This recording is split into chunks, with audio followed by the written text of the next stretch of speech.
Hello and welcome back to SAMP Scripter 101. This is part 2 of the game mode tutorial. Now, the last time we left off, we went in game with our skin that was saved, and we saved the coordinates for a new spawn.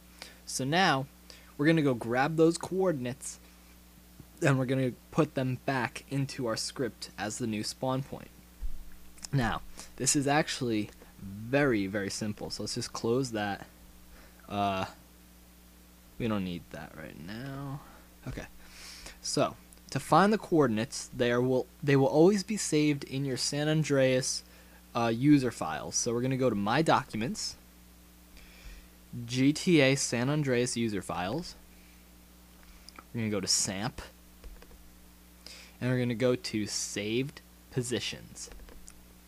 Bam.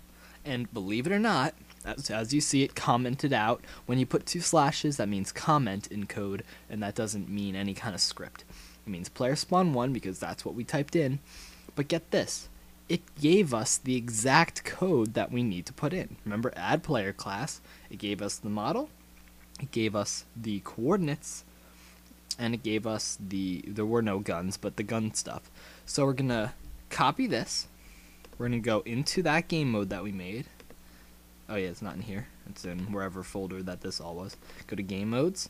Now you're going to not go to the AMX. You're going to go to the pawn file. You're going to click that. If it doesn't open, make sure it opens in Pawno. And now we're back in here. Now all we have to do to change our spawn point is replace this with our new one. Bam. So there's our player spawn, and that was like on the street. So now when the server loads, that's what's going to happen. And now this is just kind of like an introduction feel for Pawno. I will be making many tutorials after this explaining really in-depth coding, and you really need to learn the basics before you start really getting into it. So that's what we're doing right here. So, but now what we want to look at is making our first command. Now, you can make commands in multiple various ways. I don't know how to say that. A variety of ways. Couldn't think of the word. But you can make it in a variety of ways. When doing it in the game mode script, which is how we're going to do it now, you're just going to go to where it says public on player command text, and so this is pretty much saying when a player enters text that is a command, do this. And as you can see, we have if strcmp, and then it says my command, and then it says command text true 10 equals 0. Don't worry about that. This is the command, and as you can see, this is commented out, but it says do something here. So let's make a simple command. This could be, let's make /heal, just because. So now what we're going to do is make /heal, obviously, heal the player. So we're going to get rid of this. Now, you always want to put your stuff in between these brackets right here. So it's always going to be under return 1, and it's going to be between those brackets. So for this, what we're going to do is we are going to look through here. It's all categorized by includes, but let's find something that indicates health. So as we can see here, right here, it says set player health. So that's pretty much what we want. We want to heal the player. So we're gonna put our cursor where we want it, and we can type it, or we could double click it. It'll throw it right in there. And as you can see down here, the arguments or the definitions are player ID and health, float health. Player ID is the standard first argument for almost every command. As you can see here, player ID, player and killer ID, vehicle ID, everything is like that. So that always means that your player, like the person who's playing, it's their player. So we're going to type in player ID. Bam. And when they heal, what is the obvious amount of health? That would be 100, right? Just because. Now there is one thing. Whenever you end an argument or end a line of code, you want to put a semicolon. If you don't do that, I'll show you what happens when you don't do that. If you do that and try to compile it, you're going to get an error, and it's going to say expected token semicolon but found return. It skipped right over wherever the semicolon was supposed to be and found this return. So you want to indicate the end of that statement with a semicolon. So if we do this now, bam. So let's make another thing real quick. We set the player health to 100. But let's make sure that it happens. So let's say send client message. Okay. You're going to type player ID. And what's nice about Pwano is if you type in a valid statement, it will give you the parameters or the arguments for it. So player ID. We'll say the color. We don't have a color yet, so we're going to skip past that.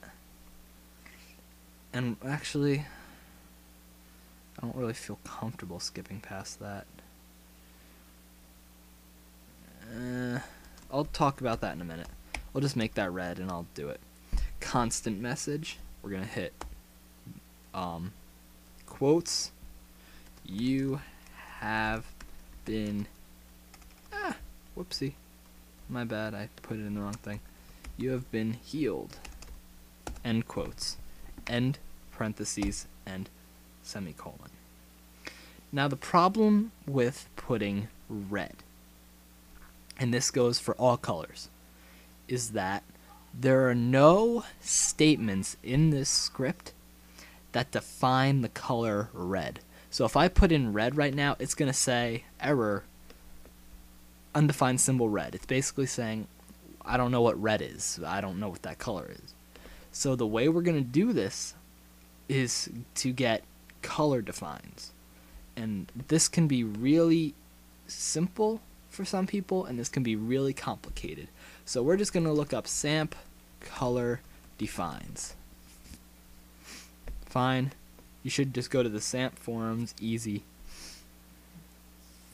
And you'll get them here.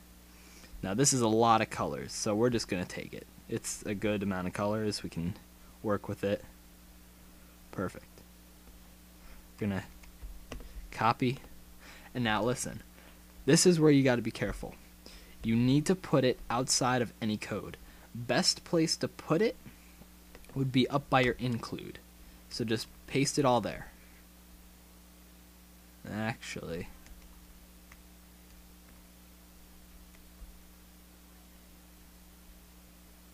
right under end if, because otherwise it could get a little messy. Oh, my thing is just messing up, that's all it is.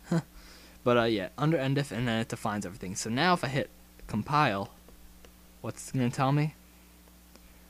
Redefinition, constant macro, color sea green. So why did that do it to us?